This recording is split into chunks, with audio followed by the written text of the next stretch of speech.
I'd like to invite Raed Jarar to be next. Raed works here in DC for the American Friends Service Committee, and I know that I first learned about him when he was pulled off the JetBlue flight wearing the t-shirt in Arabic that said, "We will not be silent." And because he fought that, and he was vocal about it, and he won, we know about him today.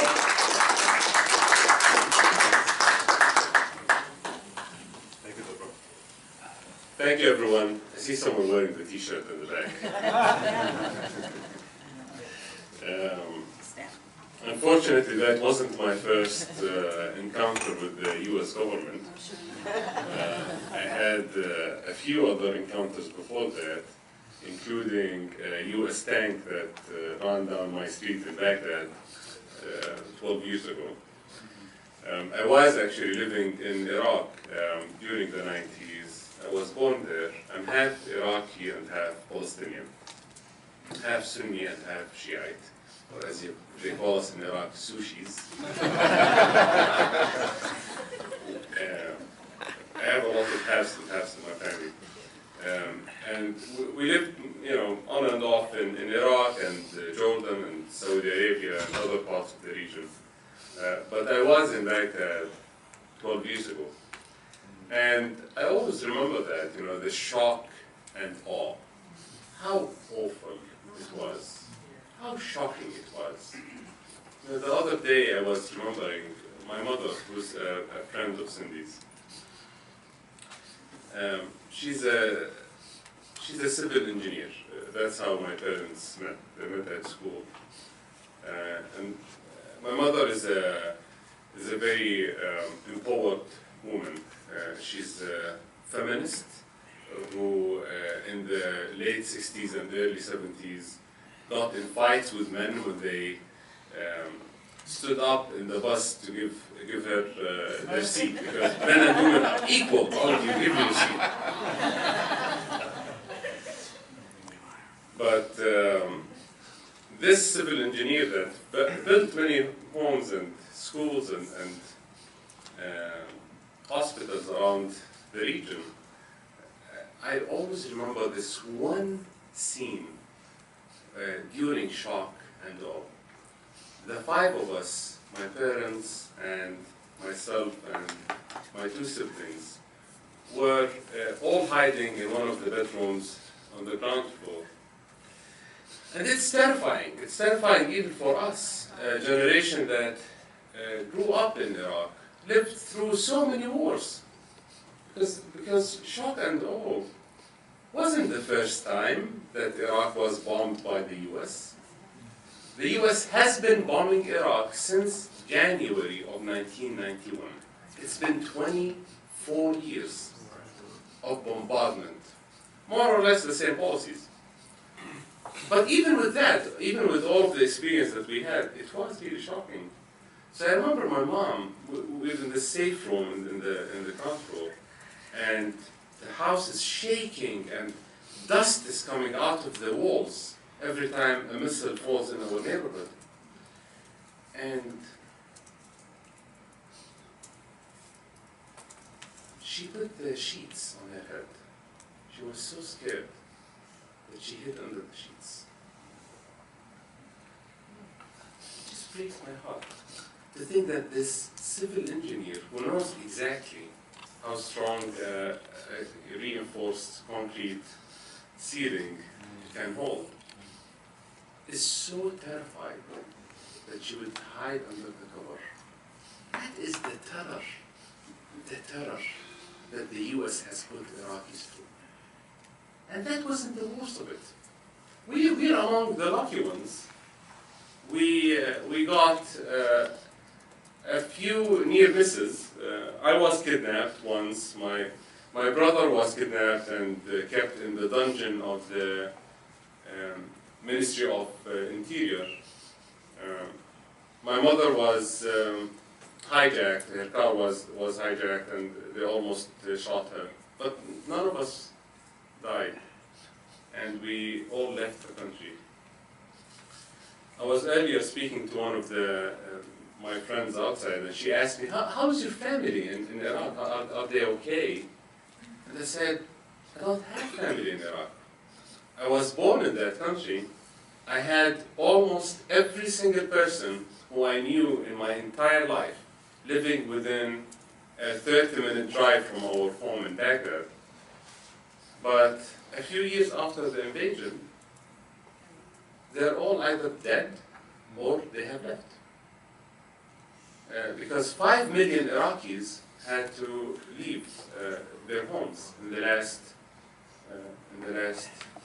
decade or so. I'll speak just for a few minutes about the situation, and let me start by reiterating what was said earlier about this notion that what's going on in Iraq or elsewhere happens because of mistakes. It's like, whoops! Oh, we destroyed another country. Whoops! This is a bad policy, you know? And we are told that there are bad policies and mistakes that have caused death and destruction and chaos in Iraq. I don't think so. I don't think so, because when you look back at the last 24 years, there is a plan. It's a very consistent policy. President Obama is the 4th consecutive US president to declare war on Iraq. That's right. And we've been doing exactly the same for 24 years. We have been destroying that country for exactly the same way. That's for dramatic effect. It worked. I should have said, we have been turning off the lights. The same idea. So, like, imagine, like, the attack is against Iraq. How do you attack a nation? Think about it. How do you destroy a country? Is it really by bombing the government?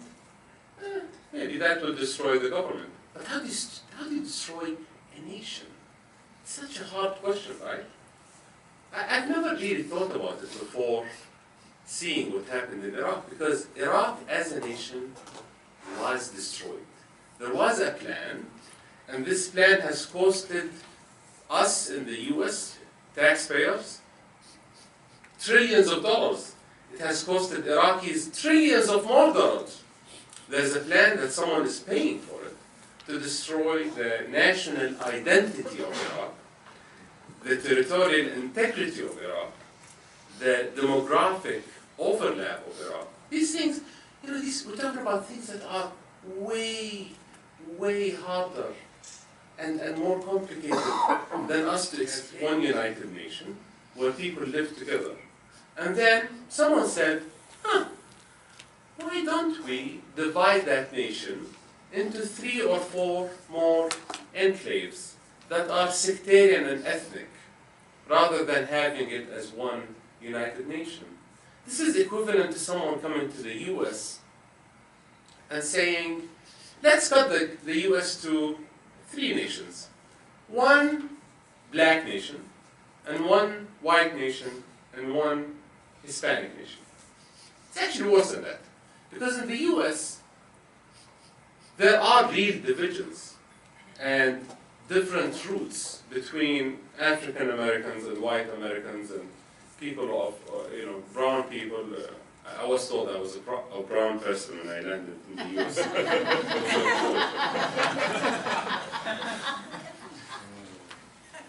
Iraqi Sunnis and Iraqi Shiites existed in the same territories for thousands of years. Like no one abducted the ancestors of the other people and shipped them from another continent, No one invaded the other persons. These are people who are living in that place. So I'm saying the divisions are even crazier than saying let's create different nations in the US. But in the US, imagine the destruction that will fall on this nation if we wanted to displace every non-African American from the South, every non-white from the Northeast, and every non-brown person from the West. Imagine how people would lose their homes, how many people would be killed, how many people would be traumatized. This is what happened in Iraq. And in 2003, when this announced plan of dividing Iraq into 3 or 4 nations became public, I said, this is a crazy idea. I said, that would never happen. There are millions of non-Shiites who are living in the south, millions of non-Sunnis. The country is very mixed. And there are a bunch of sushis as well around the country. It's not easy to divide it. So the last 13 years, there has been the largest ethnic and sectarian cleansing campaign in the history of the region since the creation of Israel in 1948. The most systematic, the most planned effort to displace people based on their ethnicity and sectarian affiliation. So a few years into the invasion, we reached a place where the demographics of Iraq were shifted so much that implementing the plan of dividing the country became more possible. I want to show you two recent reports, and I will end my remarks on that. Two very recent reports that became public this week. One of them is a Human Rights Watch report about Iraq. And this Human Rights Watch report focuses on ISIS, usually, but this time focuses on the crimes of the Iraqi government and the Shiite militias affiliated with the Iraqi government. So there was a town called Amirli in the northeast of Iraq that was controlled by this thing called ISIS. A very convenient thing that showed up out of nowhere. Took over 6 provinces in Iraq in a couple of days.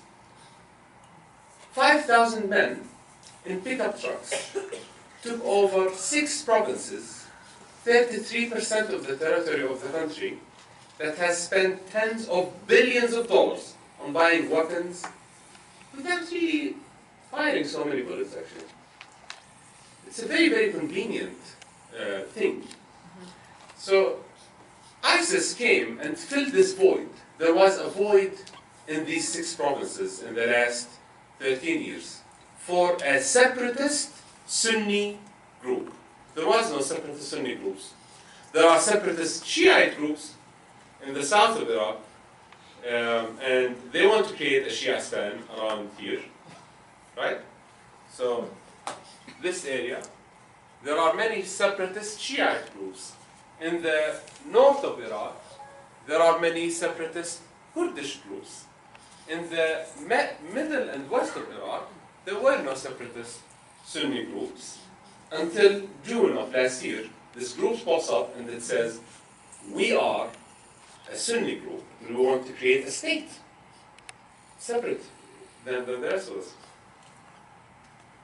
So I'll talk a little bit about ISIS in a second, but so Amirli was an area that is referred to as disputed territory. When the Iraqi Kurdish and Shiite forces decided to separate the country, they put an imaginary line and they said this should be Kurdistan, this should be Shiistan, this should be Sunnistan. There are some areas between Sunnistan and Shiistan and Kurdistan, they call them disputed territories. No one controls it. Amirli falls within a disputed territory. So it was controlled by ISIS for a few weeks. Then it was, quote unquote, liberated by the Iraqi government and Shiite militias. Now these Iraqi government and militias forces are funded and trained by us. They're equipped by us.